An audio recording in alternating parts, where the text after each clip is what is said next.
Hi, Marie here from Pottery Crafters. Learning to use the pottery wheel is an exciting and rewarding journey. However, as a beginner, mastering the techniques can be challenging. It was for me. In this video, I'll share 21 tips that'll help speed up your wheel throwing skills. All the supplies used in this video are listed for you below in the show notes. Let's get started. The first tip is choosing the right clay for throwing. You want to start with the stoneware or earthenware clay. These clays have a good amount of plasticity, making them more forgiving and easier to manipulate. The wrong clay can be difficult to handle when learning to throw, such as porcelain clays, because they absorb water faster, making them weaken quicker, and are more elastic, like a rubber band, making the clay harder to manipulate. Avoid clay with too much grog. While grog gives the clay the ability to stand up longer and is less prone to cracking while drying, I found the medium and heavy grog clay can be a bit too abrasive. Now, if it doesn't bother you, then go for it. If you feel the grog is too abrasive, but you need it in your clay, I would recommend a fine grog, like Laguna B-Mix with grog. I have links for a few good clays that you could use. I left them in the show notes for you. Make sure the clay is soft enough to wedge, center, and throw with. If the clay is too soft, it will collapse on the wheel. If it's too hard, it will be very hard to wedge, center, and throw with. Wedging your clay. Wedging clay is another important part of throwing. For one, it eliminates any air bubbles.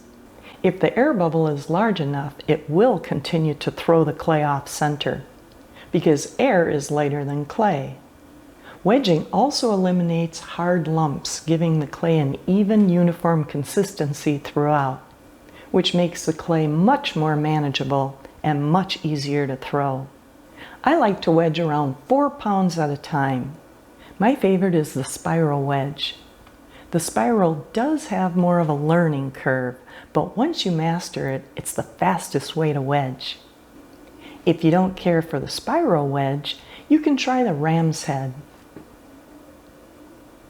If you don't care for the ram's head, you can try the stack and slam, which is the easiest way to wedge.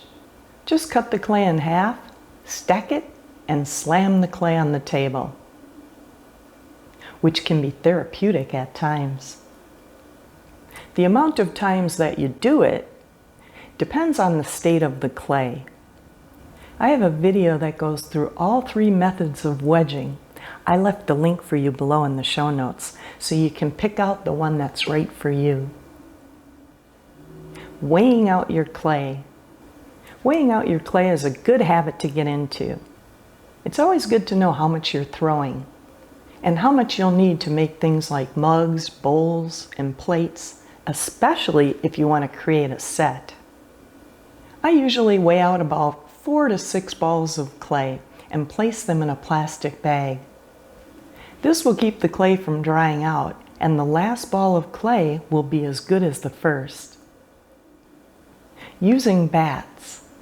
Bats are helpful because they allow you to easily remove the piece from the wheel without destroying its shape. And the simple fact that you don't have to wait for the clay to get firm before you take it off the wheel. Yes, many potters do know how to successfully grab the pot right off the wheel when they finish throwing. I found it much easier to just take the piece right off of the wheel with the bat. Place another bat on the wheel, grab another ball of clay, and continue to throw. If the bat gets loose, you can get a bat mate. It helps secure the bat to the wheel. Get the bat mate wet, put it on your wheel. This one was blue when I bought it years ago. And then place your bat on top. I have a detailed video in the show notes all about using bats on the wheel, including types and storage. Clay sticking to the wheel head or the bat. If the surface is too wet, the clay will slide around and not stick properly. The same goes for the surface being too dry.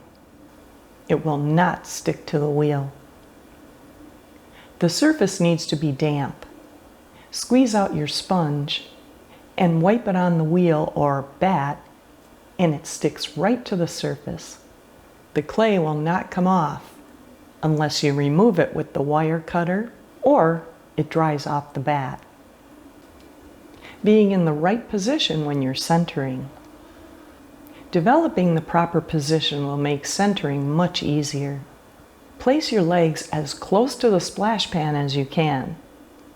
Keep your arms anchored to your legs or the side of your body, and your back straight.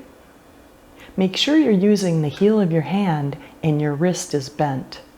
Lean your body into the clay and allow your whole body to join in the centering process. That way the clay has nowhere to go except where you want it. If you don't control the clay, it will control you.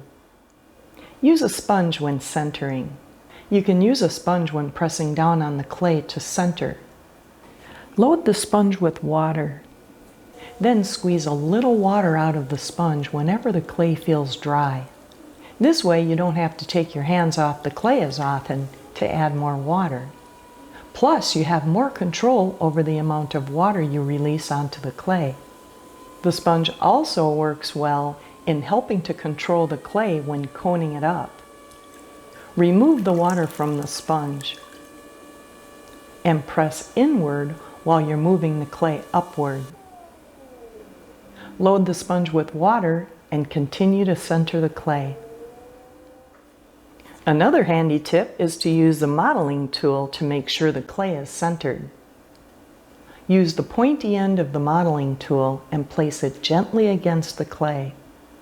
Hold your modeling tool steady with both hands to keep it in one spot, then slowly turn the wheel. If you have a line only on one side, you know that you're off center. Cone your clay back up, anchor your hand, and press down. Then try it again. When there are thin lines all the way around, your clay is centered. This trick helped me a lot when I started throwing. For more detailed information on centering, I have both a simple step-by-step video and solutions for 11 problems you may run into when centering. I left the links for you below in the show notes. Check the thickness of your clay. Most beginner potters are unsure of how thick the base of the clay is. Using a needle tool is the best way to find out. Stick the needle tool in the bottom of the pot until it hits the wheel. Slide your index finger down the needle tool until your finger touches the clay. Keep your finger in place on the needle tool as you remove the needle tool from the clay. The thickness of the bottom is the distance between your finger and the tip of the needle. The thickness will determine whether or not you want to trim the bottom of the pot. If you're trimming, leave around a ½ inch. After removing the pot with the wire cutter and trimming, you should be left with 1/4 inch of clay on the bottom. If you're not trimming, you want about 1/3 inch of clay on the bottom if you're using a wire cutter, because clay will be left on the wheel or bat after you cut it off. If you allow your piece to just dry off the bat or wheel, you want at least 1/4 inch of clay on the bottom. Compressing your clay. Soak up the extra water with a sponge. You can continue to use a sponge as I do, or use your fingers. Apply firm and even pressure as you go back and forth from the center to the edge of the bottom. You want to do this at least 4 times. This will help prevent the clay from weakening and also prevent S-cracks. Keeping the clay from flaring out. When pulling up the walls, you want to angle your outside hand inward because the centrifugal force of the wheel naturally wants to create a bowl. If the cylinder does start to flare out, get both hands wet and collar in the clay by wrapping them around the top area of the pot and slowly push the clay inward. Find the speed that works best for you. As your skill grows, so will your speed control. Some potters like the speed of their wheel a little slower because it gives them more control over the clay. And you have others, like me, who prefer the wheel a little faster because it's more fun. Be aware that throwing at a faster rate does increase the chance of your clay flaring out and collapsing. You can change the speed at different stages of throwing. When centering, faster is better. You want the wheel to spin fast enough to use the centrifugal force to your advantage. High to medium-high speed is recommended. If you go too slow, you'll have less control over the clay, making it harder to center. After you center, slow the wheel down to throw your clay. Most potters will rotate their wheel between medium and medium-low. As you go through the process of throwing, you will find the speed that works best for you. Remember, not too fast and not too slow. Apply even pressure as you're pulling up the clay. It's important not to squeeze too hard or grab too much clay from the bottom right away. Instead, you want to apply an even amount of pressure on the clay as you bring up the walls. Anchoring your inside finger or thumb against your outside hand helps keep the pressure on the clay consistent. This in turn helps keep the thickness of the sides even throughout your piece. Using enough water, but not too much. It's important to keep the clay smooth as you're pulling up the walls. The friction can cause the clay to catch on your fingers and misshapen the clay. When you feel any friction from the clay, apply more water. Keep in mind that the more times that you pull up the clay, the weaker the clay gets. So if you add too much water or overwork the clay will start to weaken and collapse because the clay starts to soak up water and separate the clay particles. You can remove the extra water with a sponge. This will help to compress the clay particles again so you can reintroduce water, helping your vessel to hold its shape longer. You can hit the like button anytime during this video, subscribe if you haven't already, and hit the bell icon to get notified whenever a new video comes out.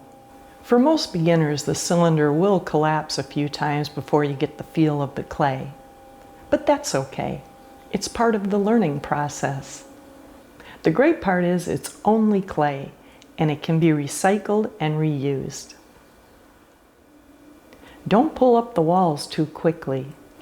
A common mistake that beginners make is pulling up the walls too quickly. This can lead to uneven thickness or even collapsing the vessel.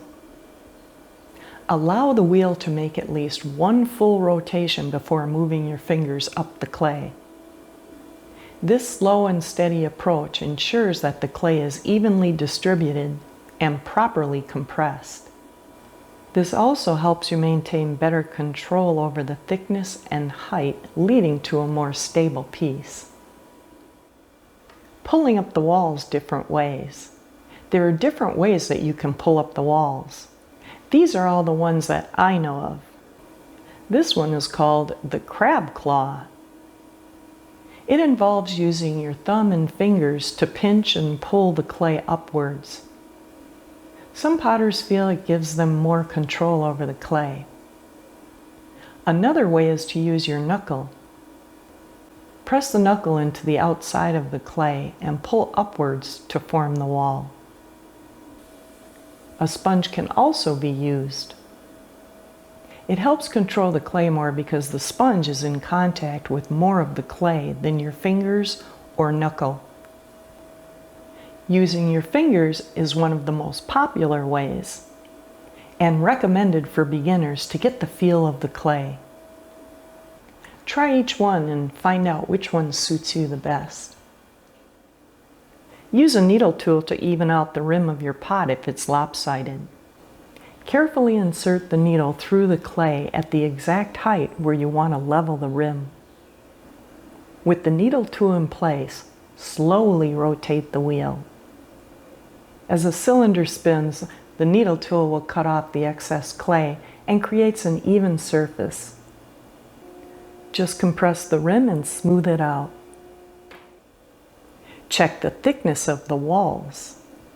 If you don't want to cut your cylinder in half to check the thickness when throwing, you can use a needle tool or even a needle to measure the wall of your pot. Measuring the wall is similar to measuring the bottom. For measuring the sides, I use the thinnest needle I have, so I don't create holes on the side of my cylinder. Place your finger all the way down on the inside of the cylinder. Then poke the needle tool through just above the base of your piece until it touches your finger. Then place your finger on the needle tool and gently against the clay. Keep your finger in place on the needle as you remove the needle tool from the clay. Then proceed to work your way up the cylinder to see if the thickness is even. If it's even like this, you've done a great job. If not, continue to pull up the walls. Removing the excess slip from the side of your pot. Flexible ribs work great for removing slip, throwing lines, and smoothing out the clay's surface. You can use both a metal scraper or a soft palmer rib. They both bend and work well. It'll be a matter of what your preference is. Place your anchor hand on the inside to brace the clay.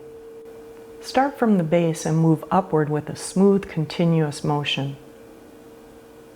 Apply even pressure throughout the process, being careful not to remove too much clay or create unwanted indentations. These ribs come in different sizes. This technique not only helps to refine the form, but also strengthens the piece. Compress and smooth out the rim. While the sides get compressed just from the art of throwing, the clay on the top of the rim does not. Make sure you compress it by holding the sides of the rim with the thumb and index finger of your anchor hand, and place the index finger of your outside hand on the top of the rim. This helps to stop the rim from cracking as it dries. Be careful not to press too hard and misshapen the rim. You don't want any sharp edges. You want the rim to be smooth and rounded. You can also smooth it out with a chamois. I cut a piece of chamois and attached it to this bobber. Remove the excess water from the chamois and carefully run it over the rim area. Careful not to press too hard. This works great and the rim is nice and smooth. Create a lip when making a foot. Creating a lip on the foot is a good idea, especially for potters who are afraid the glaze may flow too much. If the glaze is applied too thick, the lip will stop the glaze if it runs. Of course, not always, but it's better than not having a lip at all. Use a wooden modeling tool to form the base. Press the pointy edge on the wheel next to the piece. You want to clean away as much clay on the base of the wheel as possible. You can also consider getting an ultimate edger to form a foot. This single edge side of the edger creates a nice sized lip on the base of your pottery. If you tilt the edger downward towards your wheel, you can create a smaller lip on the bottom of your piece. This is my go-to tool for making edges. I hope you found these 21 tips helpful in improving your pottery skills. Pottery is a skill that improves with practice. If the clay is not cooperating, take a break and try it again later. Sometimes a fresh start can make all the difference. Don't forget to like, subscribe, and hit the bell icon to get notified whenever a new video comes out. You watching helps me to make more videos, like this one. Now head on over to my How to Use the Ultimate Edger video, or How to Recycle Clay video. If you do, I get to play with more clay. Let's stay dirty.